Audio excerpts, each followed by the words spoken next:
বাংলাদেশে যারা নেতা তারা বাংলাদেশের মানুষকে বোকা বানানোর জন্য কত ছলছাতুরির আশ্রয় নেয়।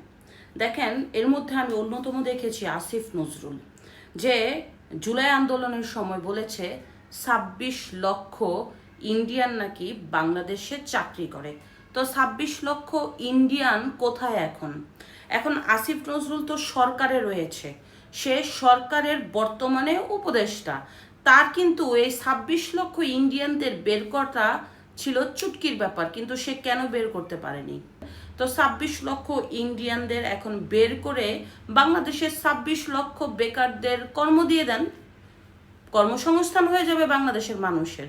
কারণ আপনারা ভালো করেই জানেন, বাংলাদেশে প্রতিদিন কর্মসংস্থান কমে যাচ্ছে, বেকারত্ব বেড়ে যাচ্ছে।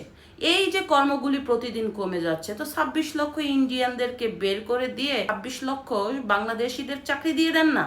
এই যে মিথ্যা গুজবগুলি ছড়িয়ে মানুষের মধ্যে একটা ইন্ডিয়ার বিরুদ্ধে বিদ্বেষ তৈরি করতে চেয়েছিলেন, তাহলে কি এক দেশ আরেক দেশের বিরুদ্ধে যুদ্ধ করলে কি আপনাদের ফায়দাটা কোথায়? নিশ্চয়ই কোনো ফায়দা আছে, কারো এজেন্ডা বাস্তবায়ন করার জন্য এসেছেন আপনারা। সেন্ট মার্টিন বন্ধ করে দিয়েছেন কাদের এজেন্ডা বাস্তবায়ন করার জন্য?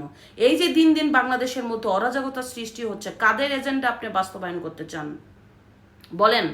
২৬ লক্ষ ইন্ডিয়ান বাংলাদেশের চাকরি করার নামে যেই গুজব আপনি ছড়িয়ে আপনি অন্যায় করেছেন, সেই অন্যায় একদিন না একদিন বাংলাদেশের মাটিতে আপনাকে ক্ষমা চাইতে হবে, এর জন্য আপনার বিচারও হবে। মনে রাখবেন, কারণ সেই দিন বেশি দূর নাই। আপনি একজন সুশীল মানুষ ছিলেন, এখন নেতা হয়েছেন। আপনার কাছ থেকে মানুষ অনেক কিছু শিখবে। কি দিয়েছেন আপনি বাংলাদেশের মানুষকে? ভণ্ডামি ছাড়া, মিথ্যা কথা ছাড়া, গুজব ছাড়া। বলেন, এই গুজব ছড়িয়ে বাংলাদেশটাকে কতটুকু ভালো রাখতে পারছেন? হ্যাঁ, আপনি গুজব ছড়িয়ে যদি বাংলাদেশকে ভালো রাখতেন, বাংলাদেশের মানুষের নিরাপত্তা দিতেন, ঘরে ঘরে ধর্ষণ হতো না, ডাকাতি হতো না, চিন্তাই হতো না, জঙ্গি থাকতো না, তাহলে আপনার গুজবকে মানুষ স্যালুট দিত। কিন্তু আপনি যেই ধরনের গুজব দিয়ে বাংলাদেশের মধ্যে একটা অরাজকতা সৃষ্টি করে বাংলাদেশের মানুষের ভাগ্য নিয়ে আপনি সিনেমিনি খেলছেন। আপনারা সিনেমিনি খেলছেন। এই দেশ, এই মাটি, এই জনগণ কোনো দিনও আপনাদের ক্ষমা করবে না।